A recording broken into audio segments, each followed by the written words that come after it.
Welcome to Health Coach for Women. Intentional living for more happiness and fulfillment in your everyday life with your host, Marsha Roopchand-Walker. Join Marsha as she shares her own personal wellness journey, as well as stories from our guests that will enlighten and inspire you to move towards better health and happiness. Now, here's your host, Marsha Roopchand-Walker.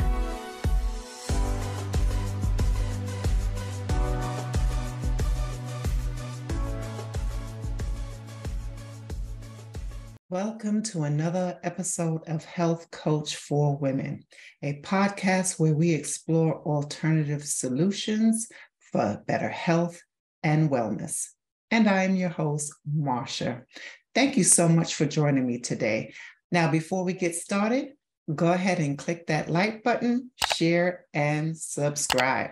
And here's today's quote. Of all the forms of inequality, injustice, in health is the most shocking and inhumane, by Dr. Martin Luther King Jr. And so listen to the words. Health is the most shocking and inhumane of all injustice. And I kind of agree with that. Actually, I fully agree with that. Because when we look at health, we see so much injustice, right? And I'm only going by what I think, my own perception of it, what it could be, what he could have meant. I'm not sure exactly. But when I hear the injustice and the inequality, when it comes to healthcare, somewhat of an inequality and injustice. Okay. People of color, particularly African Americans, have experienced injustice when it comes to healthcare. Okay, I'm not going to go too much into that because that is not today's topic. But also, when we look at health, the injustice, right, of health, because we know that many of the foods and the foods we eat and herbs and everything that we need to heal us is right here in nature, right? Yet we have to pay for some of those things, that those same actual natural ingredients that they put in the actual medicine. Now that's an injustice. We're paying for medicines to actually not to cure us, not to heal us, but just to alleviate symptoms, to alleviate symptoms. That's an injustice. Okay, so when we can get back to the old way of, there was no doc, things like that, people who studied herbs and plants, and that's how they treated their patients. That's how they treated their patients, with the natural things that came from the earth. Okay, and so we need to get back to that. But that is what I had to say about that particular quote. All right, so getting on to today's topic. So what exactly is the lymphatic system? Okay, and I'm going to give you Cleveland's Clinic definition of the lymphatic system.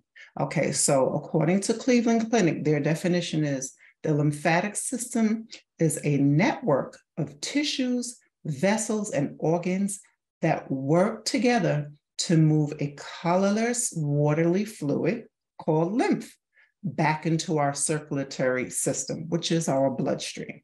All right. And so they're saying that there's 20 liters of plasma flow through your body's arteries and smaller arterial blood vessels and capillaries every day. So after delivering the nutrients to the body's cells and tissues and receiving their waste products, about 17 liters are returned to the circulation by the way of veins. And I'll just stop right there for a moment. So the lymph system, the lymphatic system, is a very important, vital part of the human body.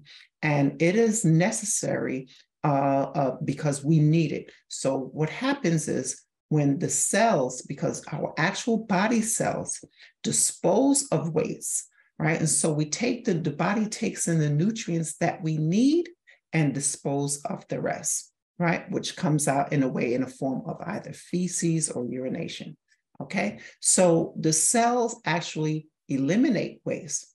And where does it go? The lymphatic system.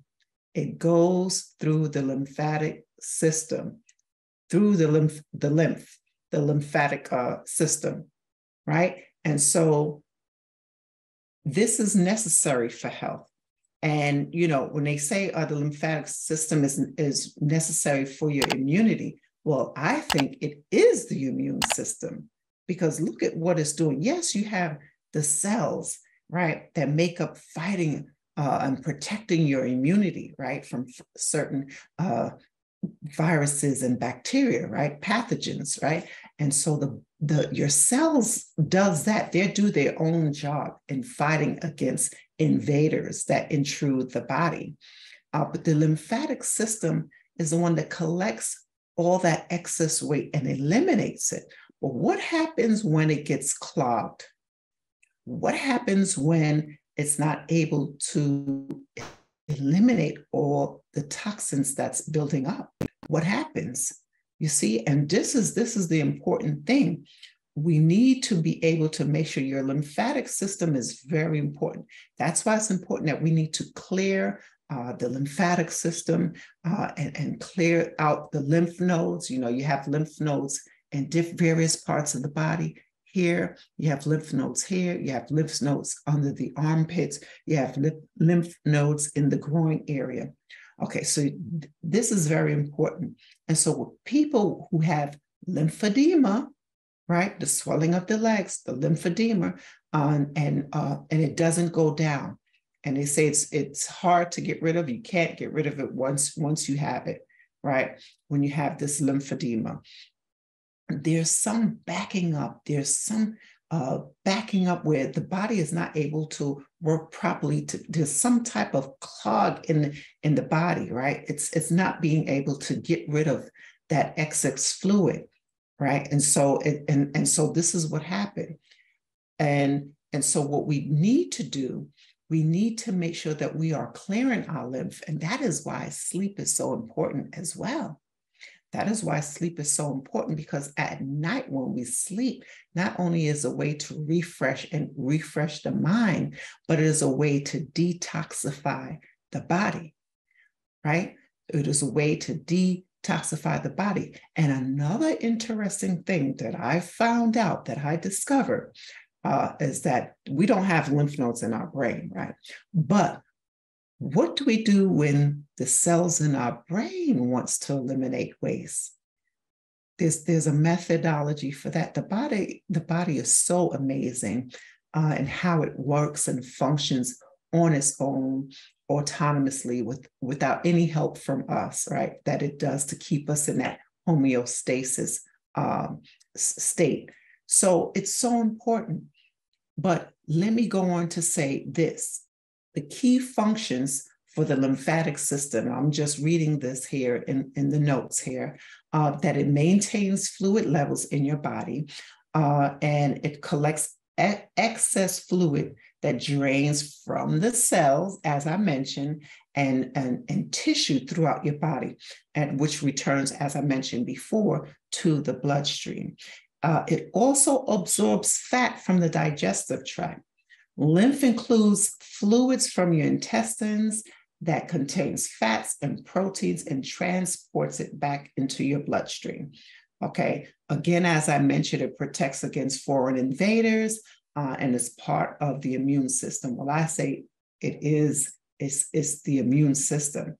It is a part of the immune system, right? Because it produces and releases lymphocytes, which are the white blood cells. So it releases the lymphocytes, which are the white blood cells, and other immune cells that monitor and then destroy the foreign invaders, such as the bacteria, viruses, parasites, and fungi that may enter your body. as I mentioned before, so this is all here, and then this is actually what's in Cleveland's clinic's notes, but this is what I just mentioned prior to reading it. Transport and remove waste products and abnormal cells from the lymph. Okay, so the lymphatic system is just like when people have surgery. When you have surgery, that is an interrupt for the body, and it causes swelling, right? So it causes some swelling. There's some inflammation, and that's why they will recommend, especially ladies, if you had the cosmetic surgery done, and they will tell you, you have to get the lymphatic drainage, right? That's important to help reduce the swelling, right? And to clear the lymph, to clear the fluid out of the body, to help decrease that swelling. So it's very important that you get those lymphatic massages done, right? You get those lymphatic massages done to help you reduce the fluid, because you will even see, even for those who haven't had surgery, you'll see sometimes when you wake up in the morning, you have the puffiness in the eyes and you're swelling around your face. That is the fluid that's building up. And all you do is lightly massage it. I talked about this before, but you clear the fluids, right? And working the fluid down, massaging the fluids lightly, not pressing hard, but lightly to move the fluid and drain the fluid out of the body, okay? So you have different conditions that can affect the lymphatic system, such as swollen lymph nodes, right? You can get a swelling or accumulation of fluid, like I mentioned, from surgery or things like that, surgical procedures. Also, cancer of the lymphatic system. Okay, lymphoma is a cancer of the lymph nodes that occurs when the lymphocytes grow and multiply uncontrollably. So these are just some of the things that can affect the lymphatic system. So what are some of the things that we can do to help with our lymphatic system and keeping the fluids flowing and helping our immunity, helping our immune system? What are some of the things that we can do to help remove the fluid and keeping that pathway open and clear? So some of the things that we can do is to have a healthier lifestyle. And this entails, of course, you're eating your leafy greens, fruits and vegetables, or low sugar fruits, and flax seeds, chia seeds, Brazil nuts. You want to have the raw Brazil nuts, almonds, of course, raw almonds. You don't want anything that's been modified in any way. Drinking plenty of water, right? Particularly spring water if you can. Spring water, exercising regularly, doing some type of walking, cardio, strength training, whatever, some form of exercise. Getting a massage, right? Getting your lymphatic manual massage. That is particularly for those who, especially if you have like a low immune system, you may want to consider getting some massage therapy, of course, incorporating your fruits and vegetables and supplements, because you may be lacking, right? You may be lacking in some area of some type of mineral, have some type of deficiency going on. And this is why I recommend that you get a complete blood test done to see what you are lacking. Okay, and so that's important. So you can get berries, a host of berries, because they're loaded with antioxidants and helps with preventing oxidative stress.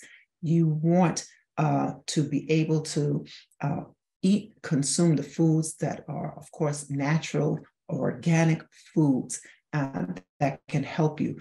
Fruits such as pineapples that contains bromelain, papaya, organic papaya. It needs to be organic, okay? Organic papaya, berries. There's a host of berries, raspberries, blueberries. There's so many berries. I can't even list them all, but you want to consume all of those healthy foods that's going to help your immune system. Okay. Lemon, oranges, seeds, pumpkin seeds, apricots, supplements, vitamin C, your zinc, you want to contain that.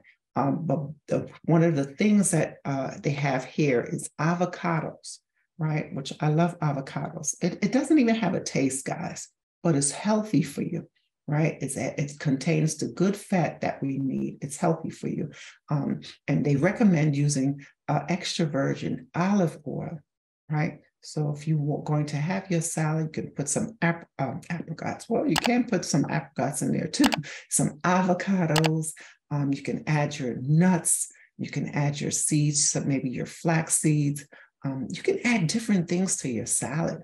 There's not one way to do things. You can experiment with food. And I talked about that before, experimenting with food, coloring your plate, trying different healthy foods, of course, that is going to help your body. Treat your body right. If you do right by your body will definitely do right by you.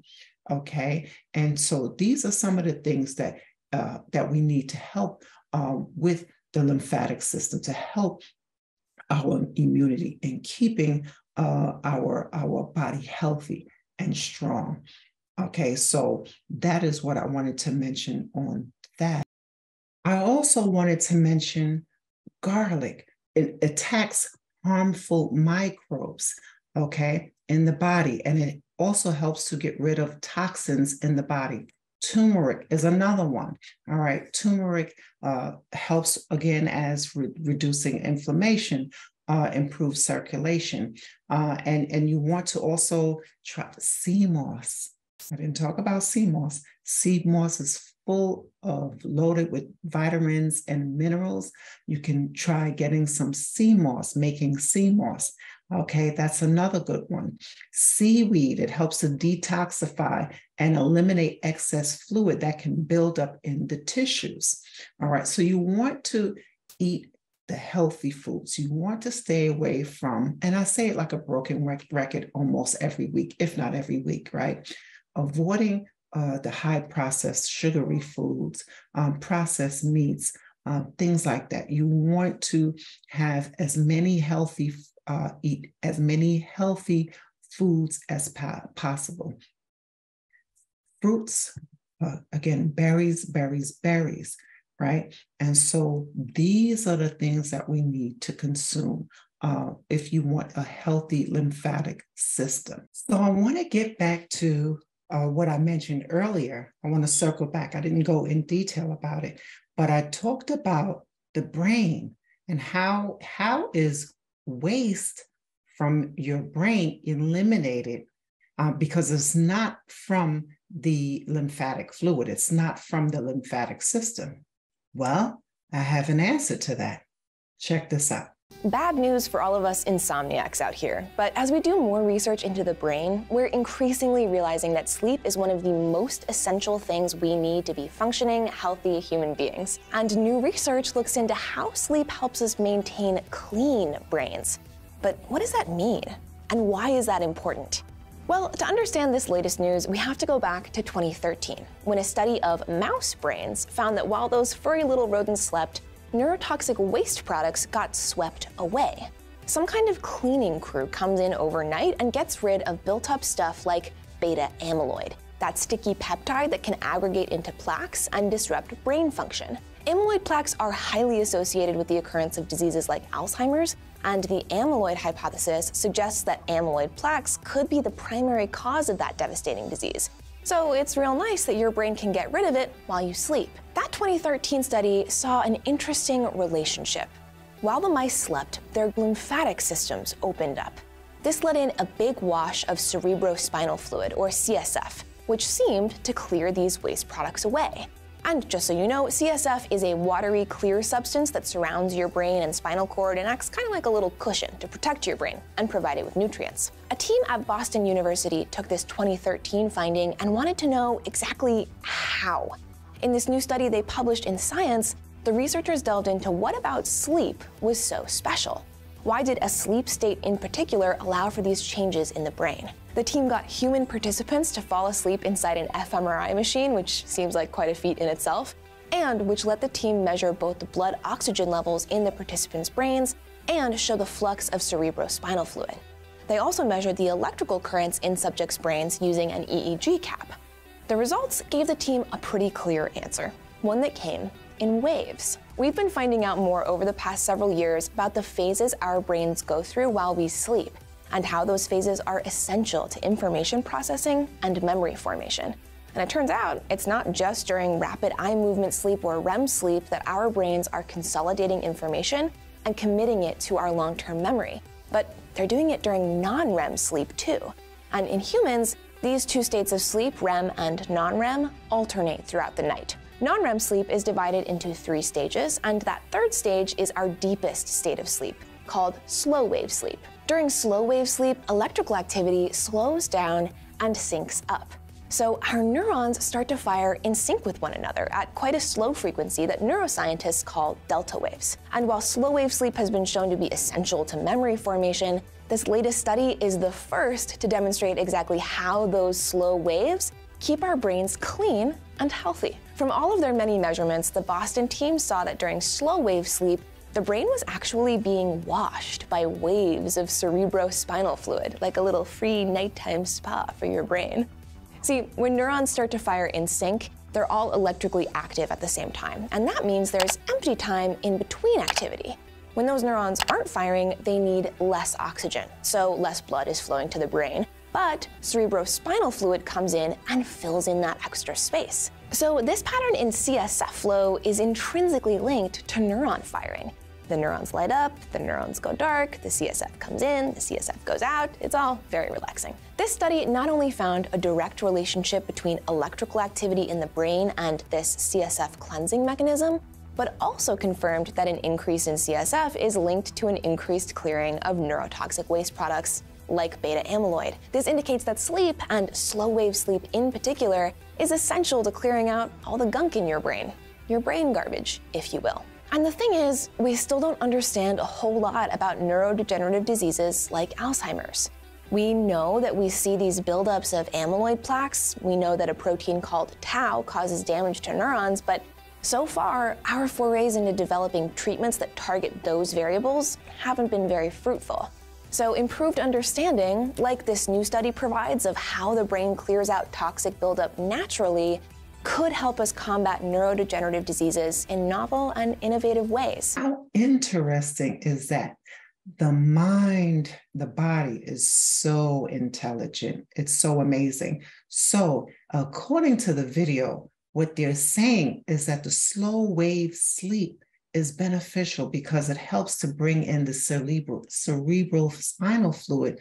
That is what it helps to wash away and to eliminate the waste products of the brain. Okay, so you have the lymphatic system, the lymphatic fluid that we need to help to eliminate the waste from our cells in the body. But we have the cerebral spinal fluid to get rid of the waste from the brain. Okay, and they talked in the video, you see, she talked about the amyloid, they're trying to figure it out. So if we can just work on preventing, right? If we can just work on preventing and keeping the brain healthy, then that may give us a chance to where we can lower our risk for Alzheimer's and dementia. Okay, so I think that is all I have for you on this episode. And that is all I have for you for now. Be sure to like, share, and subscribe. Thanks again. Bye for now. Thank you so much for listening to Health Coach for Women with your host, Marsha Roopchand-Walker. If you've enjoyed this podcast, please be sure to rate, subscribe, and review on your preferred podcast listening platform. We really appreciate that effort. Until next time.